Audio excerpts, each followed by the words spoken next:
Hello viewers, মজাদার recipe নিয়ে হাজির হলাম। মিশালা তরকারি রান্না করব। এর জন্য ঢ্যাঁড়স, সিম, আলু, বেগুন, সজনে ডাঁটা এগুলো ভালোভাবে কেটে নিয়েছি। দেখতেই পাচ্ছেন কিভাবে কেটেছি। আলুগুলোকে এরকম চাকা চাকা করে মধ্যে একটা করে কেটে নিয়েছি, সজনে ডাঁটা কেটে নিয়েছি, বেগুনকে 4 ফালি করে নিয়েছি, ঢ্যাঁড়সকে 2 ফালি করে নিয়েছি, আর সিমগুলোকেও মাঝ বরাবর একটি করে কেটে নিয়েছি। আর এখানে জাপানি মাছগুলোকে আমি পরিষ্কার করে ধুয়ে নিব। নুন হলুদ দিয়ে মেখে রেখেছি জাপানি মাছ। ফ্রাই প্যানে তেল গরম হতে দিয়ে দিলাম মাছ ভাজার জন্য। একে একে সবগুলো মাছই গরম তেলের উপর দিয়ে দিলাম। এক পাশে হয়ে যাওয়ার পরে অপর পাশে উল্টে পাল্টে মাছগুলোকে ভেজে নিচ্ছি। মাছ ভাজা হয়ে গেলে একটি পাত্রে আমি উঠিয়ে নিব। মাছ ভাজা আমার হয়ে গেছে, একটি পাত্রে আমি উঠিয়ে নিচ্ছি। তো মাছ ভাজার তেলেই দিয়ে দিচ্ছি আমি গোটা কিছু মশলা। প্রথমে দিয়ে দিলাম জিরা, গোটা জিরা।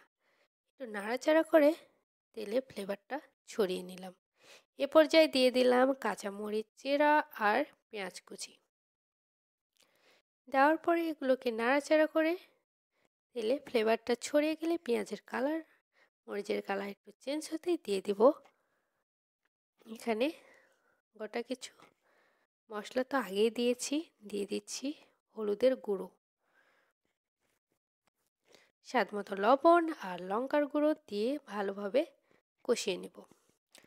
কষাতে কষাতে তেলটা যখন ছড়িয়ে পড়েছে, আগে থেকে যেগুলো সবজি কেটে রেখেছিলাম সেগুলো ভালোভাবে ধুয়ে মশলার গ্রেভিতে দিয়ে দিলাম। দেওয়ার পরে ভালোভাবে এগুলোকে হাতের সাহায্যে নেড়েচেড়ে মিক্সড করে নিচ্ছি। অনবরত নেড়েচেড়ে ভালো করে অল্প পরিমাণে একটু জল দিয়ে দিলাম।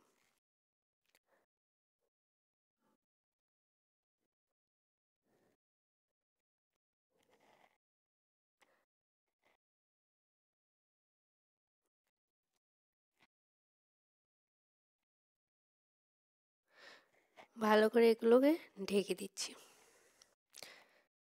ঢেকে দেওয়ার পরে কিছুক্ষণ কষিয়ে নিয়েছি যাতে করে মশলাগুলো ভিতর ঢুকে যায় সবজির ভিতরে আর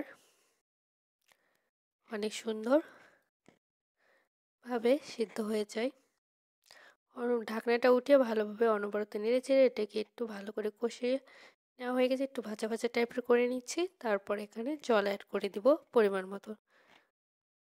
তো নতুন বন্ধুদের জন্য অনেক অনেক ভালোবাসা ও অভিনন্দন। পুরাতন বন্ধুদের জন্য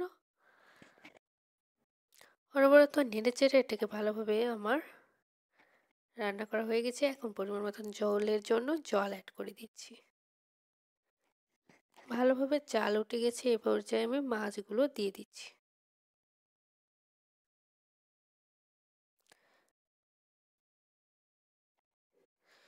ভালোভাবে জাল উঠে গেলে অনবরত নেড়েচেড়ে এটাকে আমি নিচ্ছি।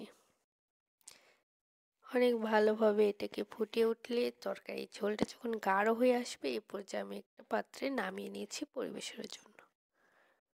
এই রেসিপিটা আসলেই মজার, আপনারা অবশ্যই বাসায় একদিন হলেও ট্রাই করবেন। খুবই অল্প মশলা দিয়ে এই পাঁচমিশালি তরকারিটা খেতে কিন্তু দারুণ লাগে।